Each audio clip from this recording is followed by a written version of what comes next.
She laughed when she said it. Joked about trading me in like a used car. The room went silent when I said his name. Julian Vance. That's when everything shattered. 2 sons, 1 affair, 15 years of lies, and a paternity test that would change everything I thought I knew about family. My name is Ethan Hayes. I'm 44 years old, and I work as a technical writer for a mid-sized software company in Portland, Oregon. I've spent the last 16 years married to a woman named Clara, and we have 2 sons. Leo is 15 and Max just turned 8. On paper, we look like the American dream. In reality, I was living in a house built on lies. It all fell apart on a Saturday night in early September. My buddy Mark Benson was throwing his annual end of summer cookout. His backyard was strung with those cheap LED lights from the hardware store, and the fire pit was going strong. I had a beer in my hand, barely cold anymore, and I was halfway through telling a story about the first motorcycle I ever rode when Clara cut me off. You know, she said loud enough for everyone to hear. She had that tone she used when she wanted attention, like she was performing for an audience. If I ever decided to upgrade, I'd probably go for someone who makes more than 45 an hour writing instruction manuals. She laughed. Nobody else did. The group went silent. Mark stared at the fire. His wife, Sarah, bit her lip and looked away. Even their teenage daughter, who'd been on her phone the whole time, glanced up with wide eyes. I set my beer down slowly.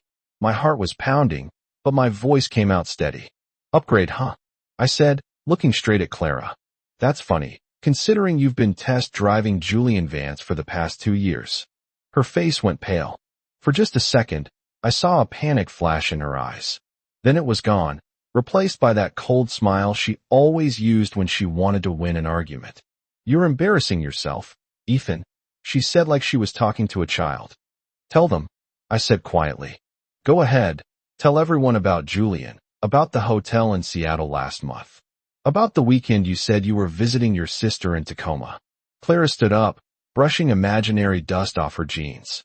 You're being paranoid again, she said, but her voice wavered just a little. Mark cleared his throat. Sarah looked like she wanted to disappear. The fire popped and hissed louder than anyone's breathing. I didn't raise my voice. I didn't need to. I saw the messages, Clara. All of them. She turned her back on me and walked toward the cooler like nothing had happened. Like I hadn't just torn open the lie we'd been living. That's when I knew for certain this wasn't guilt. This wasn't shame. This was just who she'd become. I didn't drive home with her that night. I spent that night at a roadside motel off Highway 26. The kind of place with flickering neon signs and a clerk who didn't ask questions. The room smelled like stale cigarettes and bleach. An air conditioner rattled every few minutes like it was threatening to die. I didn't care. I sat on the edge of the bed staring at my phone, watching it light up with messages I refused to read. Sleep didn't come. My mind kept replaying the scene at Mark's house. Clara's face when I said Julian's name. The way she recovered so fast, like she'd rehearsed what to do if I ever found out.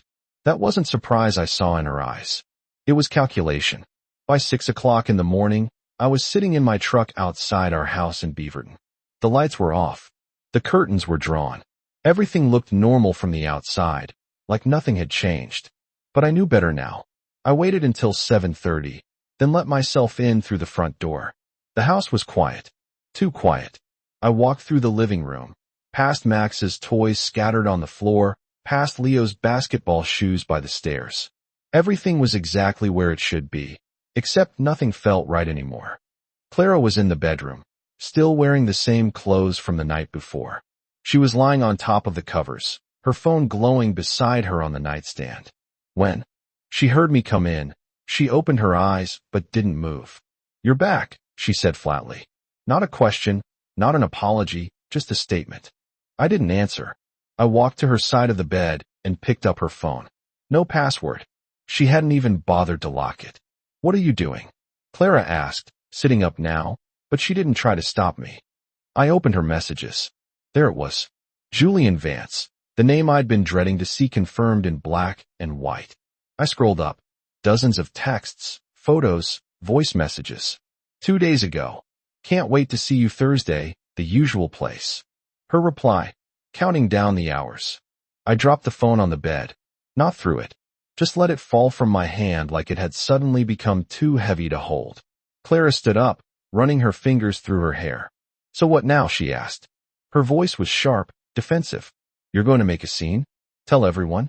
Ruin everything we've built? I looked at her, really looked at her, and I didn't recognize the woman standing in front of me. You already did that, I said quietly. Last night at Mark's? In front of everyone? That was your fault, Clara shot back. You brought him up. You embarrassed me. I laughed.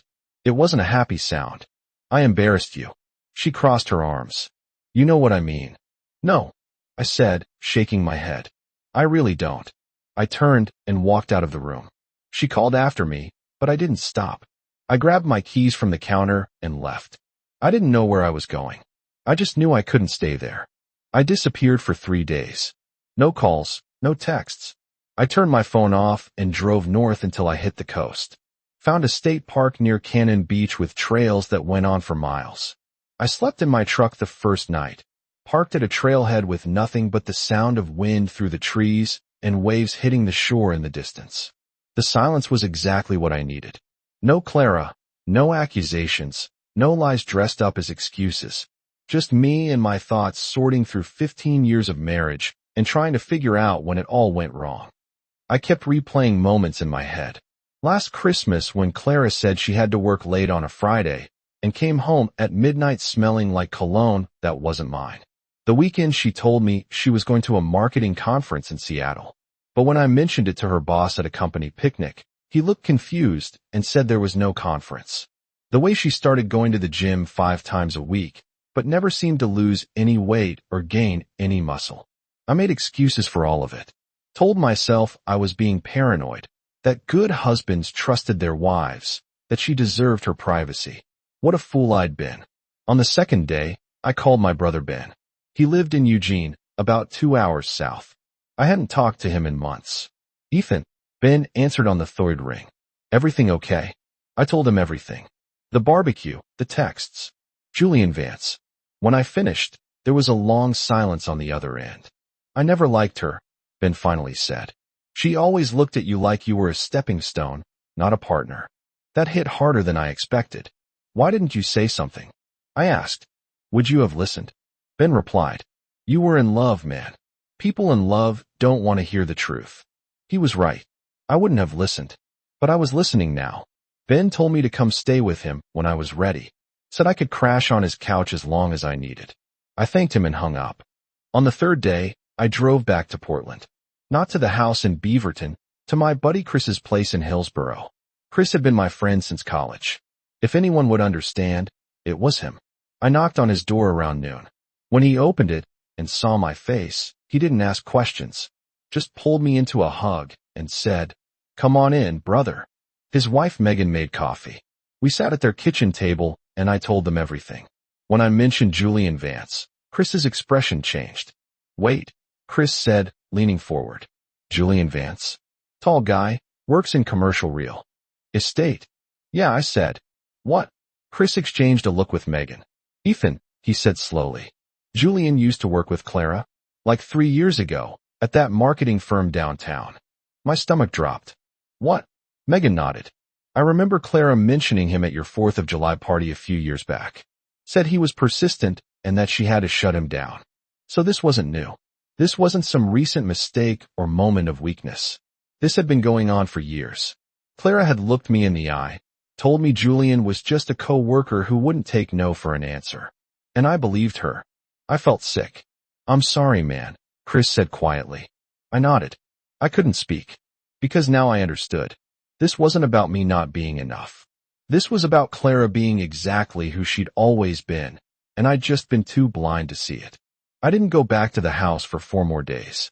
I stayed with Chris and Megan, sleeping on their couch and trying to piece together what came next. My mind was clearer now.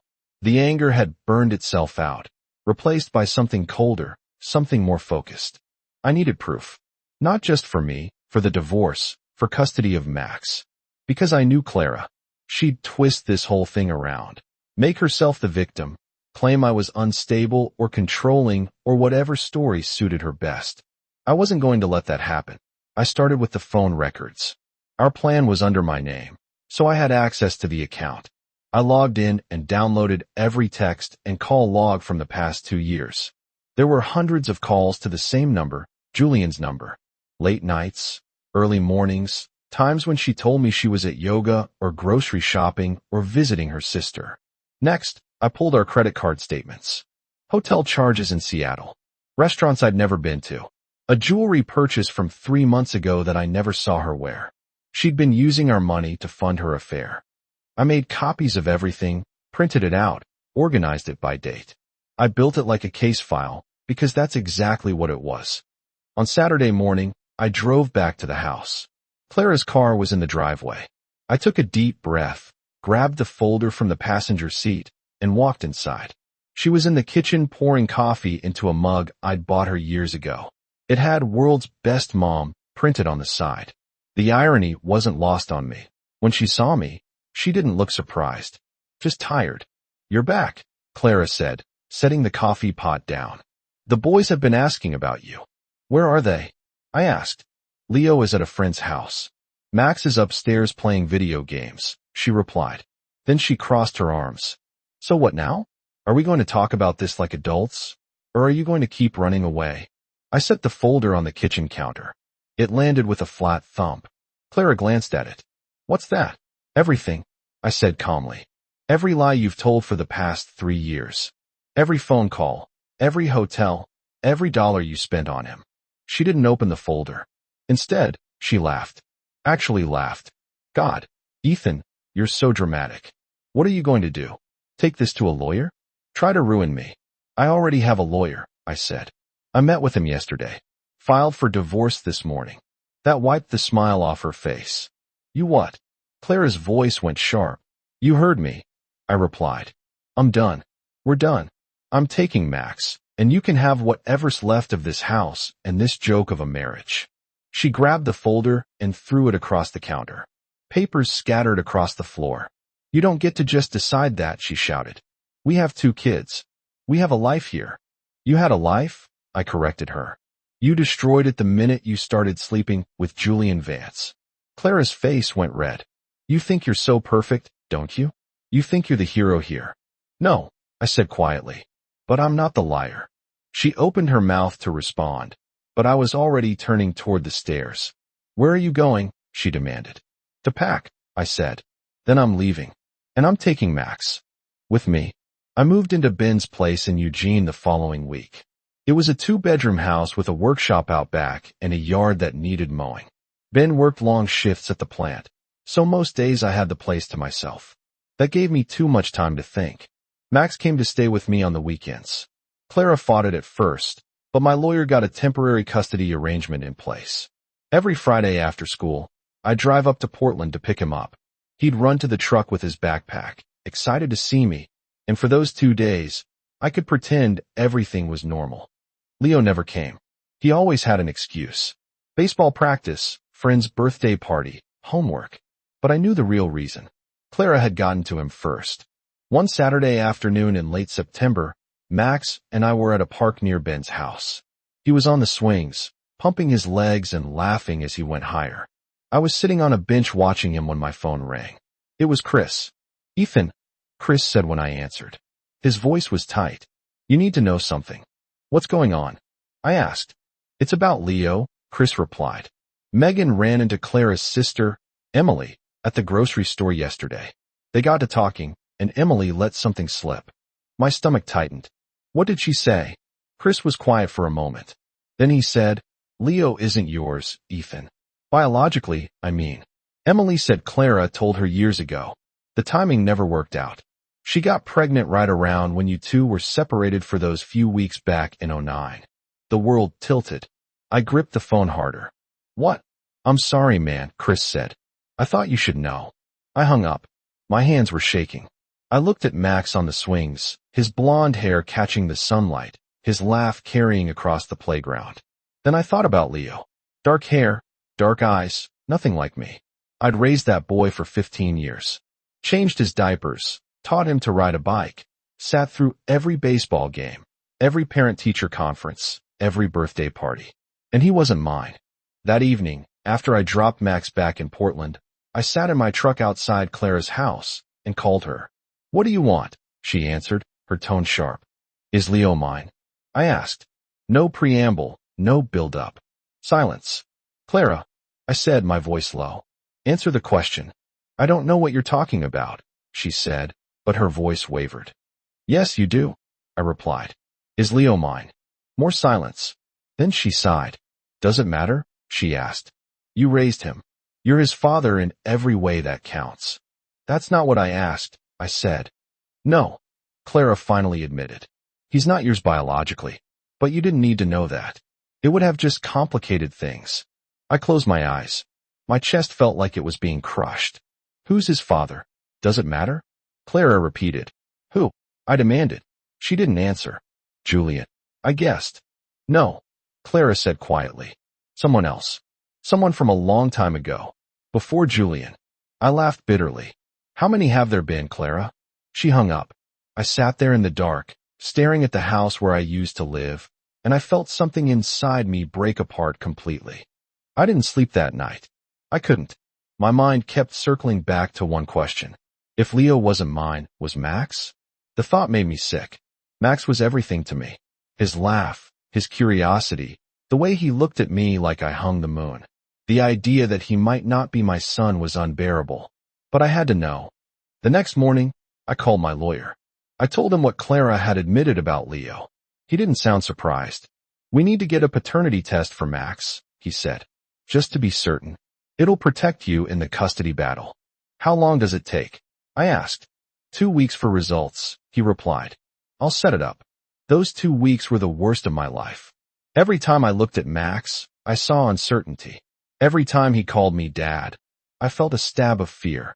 What if he wasn't mine either? What if I'd spent 8 years loving a child who belonged to someone else? I tried to act normal. Took him to the movies. Made pancakes on Saturday mornings. Read him bedtime stories when he stayed over. But inside, I was falling apart. Ben noticed. One evening after Max had gone to bed, he found me sitting on the back porch with a beer in my hand, staring into the darkness. "You okay?" Ben asked, sitting down beside me. "No," I said honestly. "The test," he guessed. I nodded. "What if he's not mine, Ben? What if I lose him too?" Ben was quiet for a moment. Then he said, "You won't. Even if the test says something you don't want to hear, you're still his dad. You're the one who's been there. That counts for something." "Does it?" I asked. "Because I was there for Leo too. And that didn't matter." "Leo is 15, Ben said. "He's old enough to make his own choices. But Max is 8. He needs you. And he knows you're his dad, no matter what some test says." I wanted to believe him. But belief was hard to come by these days. The results came back on a Tuesday afternoon. My lawyer called me at work. "Ethan," he said, "the test came back. Max is yours. Biologically confirmed." I had to sit down.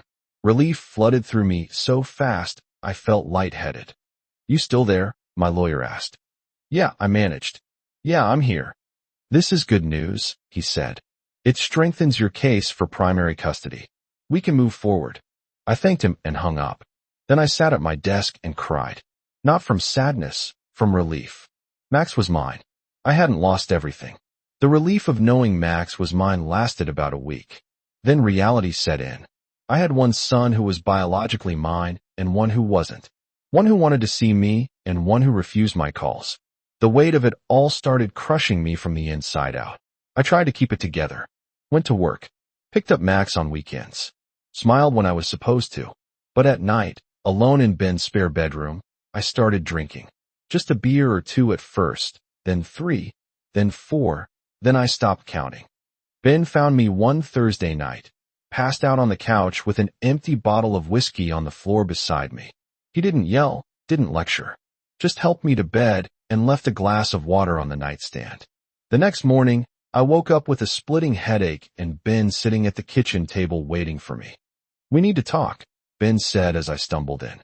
I poured myself coffee and sat down across from him. "I'm fine," I muttered. "No, you're not," Ben replied. "You're drinking yourself stupid every night. You smell like a bar. And yesterday, Max called me asking if you were okay because you didn't show up to pick him up." My stomach dropped. "What?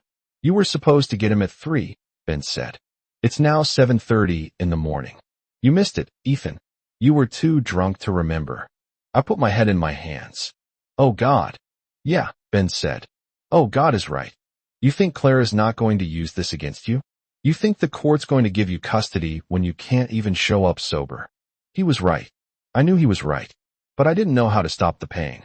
How to turn off the voice in my head that kept replaying every lie, every betrayal, every moment I'd been too blind to see the truth. I don't know what to do, I admitted, my voice breaking.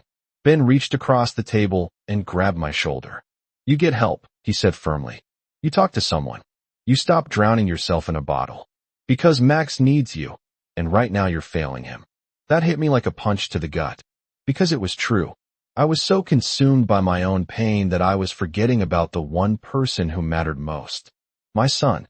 The boy who still believed I was his hero. I called Max that morning and apologized. He was quiet on the other end of the line. It's okay, Dad, Max finally said. His voice was small. Mom said you were busy with work. Clara had covered for me. I didn't know if that made it better or worse. I'm sorry, buddy, I said again. It won't happen again. I promise. Okay, Max said. I love you, Dad. I love you too, I replied. And I meant it more than I'd ever meant anything in my life. After I hung up, Ben handed me a business card. Friend of mine, he said. Therapist. She's good. Call her. I looked at the card. Dr. Evelyn Reed. I'd never been to therapy before. Never thought I needed it. But I needed something, because I couldn't keep doing this. Not to Max. Not to myself. I made the appointment that afternoon. Therapy helped. Not immediately. Not like flipping a switch. But slowly, over the course of a few weeks, I started to feel like I could breathe again. Dr. Reed didn't judge me. Didn't tell me I was weak or pathetic. She just listened, and sometimes that was enough. I stopped drinking. Went to a few AA meetings just to hear other people's stories. Realized I wasn't alone in feeling like my life had fallen apart. Other men had been through worse and survived. If they could do it, so could I. Max started staying with me more often. The court agreed to extend my weekends to include Wednesdays and Thursdays. It wasn't full custody yet, but it was progress. And every moment I spent with him reminded me why I was fighting. Leo, though? Leo was still a ghost. He wouldn't return my calls, wouldn't answer my texts. Clara said he didn't want to see me, and there was nothing I could do to force it. Then in mid-November, something changed. I was at Ben's house fixing dinner for Max when my phone rang. Unknown number. I almost didn't answer. Hello, I said. Dad. It was Leo. His voice sounded older, tired. Leo, I said, gripping the phone tighter. Hey, buddy. I'm glad you called. There was a long pause. Then Leo said, Can we meet? Just you and me. Of course, I said immediately. When? Where? Tomorrow, Leo replied. There's a coffee shop on Burnside.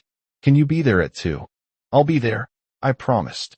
The next day, I drove to Portland an hour early.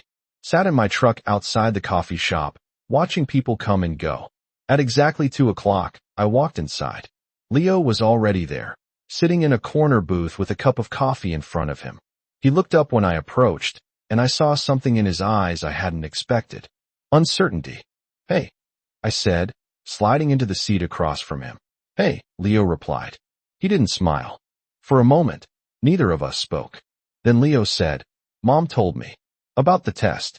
About you not being my biological father. I nodded slowly. Yeah, I found out a few weeks ago.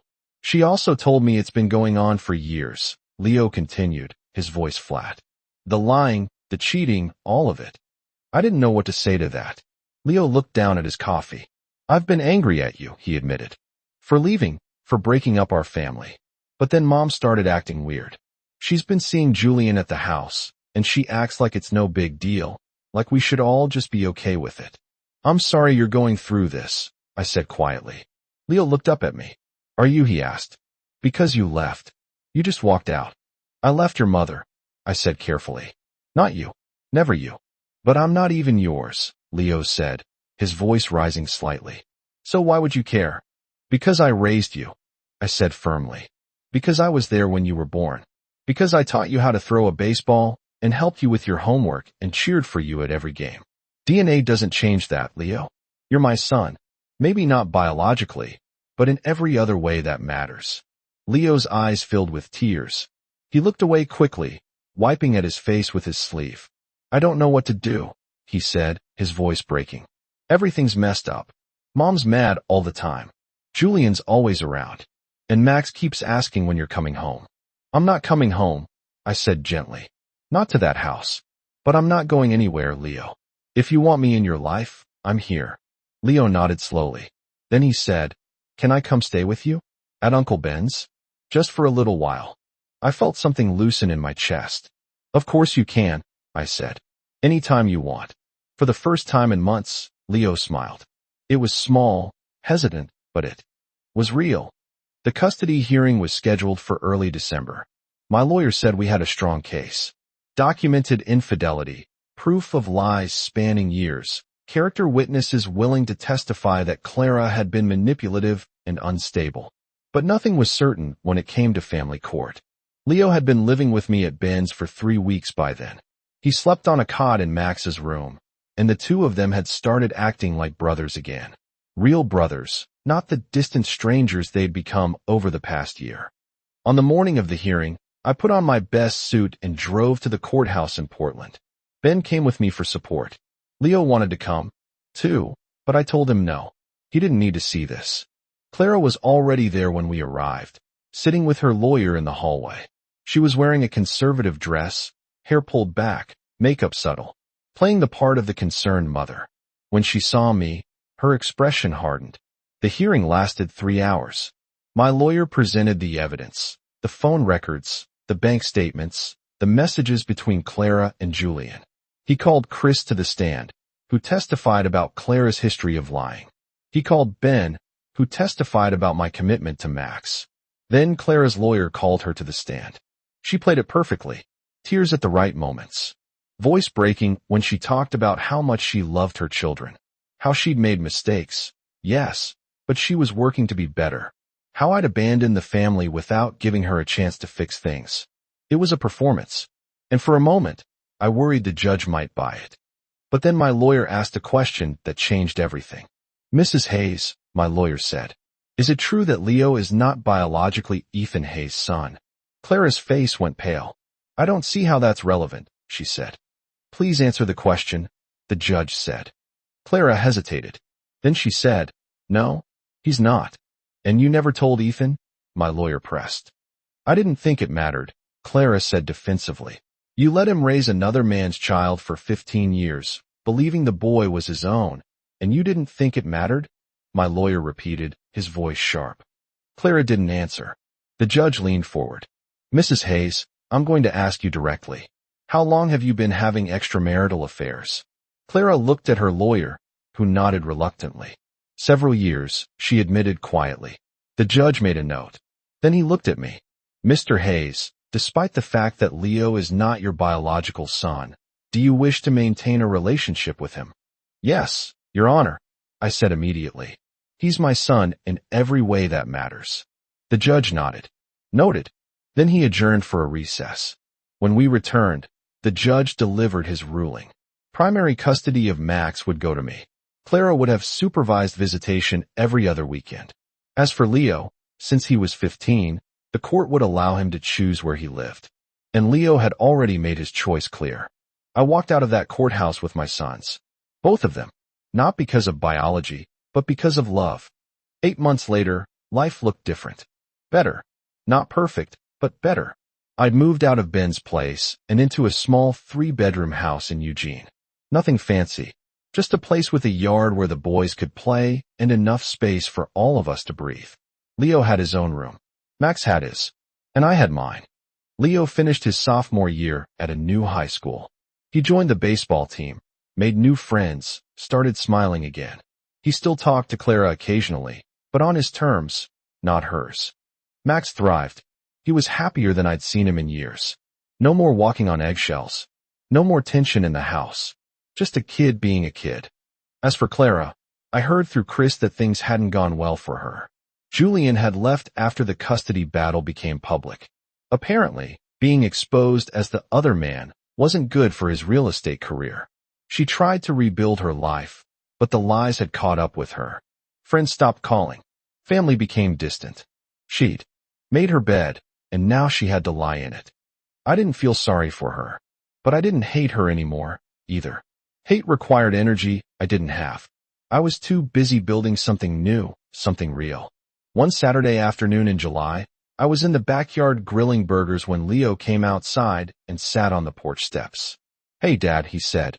I looked over at him. He'd started calling me Dad, again about 2 months ago, the first time I nearly cried. "What's up, buddy?" I asked. "I was thinking," Leo said, "about everything that happened. About Mom, about Julian, about finding out you weren't my biological father." I set down the spatula and walked over to him. "Yeah, I just wanted to say thank you," Leo said, "for not giving up on me, for fighting for me, even when you didn't have to." I sat down beside him. "Leo, you're my son. Biology doesn't change that. It never will." He nodded, looking down at his hands. "I know, and I'm glad you're my dad. The real one." Max burst through the back door at that moment, holding a soccer ball. "Dad, Leo, can we play before dinner?" I stood up and ruffled Max's hair. "Sure thing, buddy." The three of us spent the next hour kicking the ball around the yard, laughing and arguing over imaginary fouls.